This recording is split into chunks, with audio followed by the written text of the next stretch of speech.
Hello officers, group 4க்கு வந்து result announce பண்ணிட்டாங்க.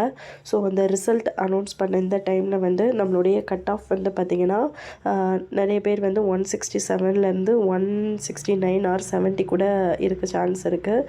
இந்த கட் ஆஃபில் வந்து பிசியோடைய பிஎஸ்டிஎம் இருக்கா இல்லையான்றது தெரியலை. பிசி வந்து கேட்டகிரியாக இருந்தீங்கன்னா 153 ப்ளஸ் இருக்கணும். எம்பிசினா 152, எஸ்சினா 149 ப்ளஸ். இவங்க வந்து ஜூனியர் அசிஸ்டண்ட் மற்றும் விஏஓக்கான போஸ்ட்டு.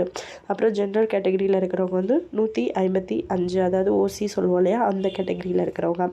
இப்போ நீங்கள் டைப்பிஸ்ட் எலிஜிபிளாக இருந்தீங்க அப்படின்னா உங்களுக்கான மார்க்கு வந்து 151, பிசினா 149, எம்பிசினா 148, எஸ்சினா 145. ஸோ இப்போ வரைக்கும் வேக்கன்சி வந்து 4662 தான் இருக்கு.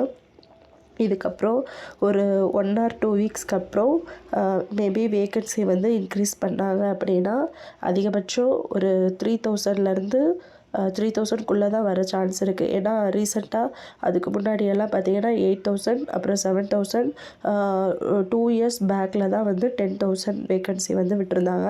இப்போ வந்து விட்டாங்க அப்படின்னா 5லேருந்து 7,000க்குள்ளேயே கிடைக்கிறது வந்து சொல்ல முடியாது. எந்த மாதிரி விடுறாங்க அப்படின்றது வந்து இனிமேல் வரக்கூடிய இதை பொறுத்து தான் நமக்கு வந்து தெரிஞ்சுக்க முடியும். ஸோ இப்போதைக்கு இந்த வேக்கன்சியின் அடிப்படையில் இந்த மார்க்கோட ப்ரெடிக்ஷன் இது தான்.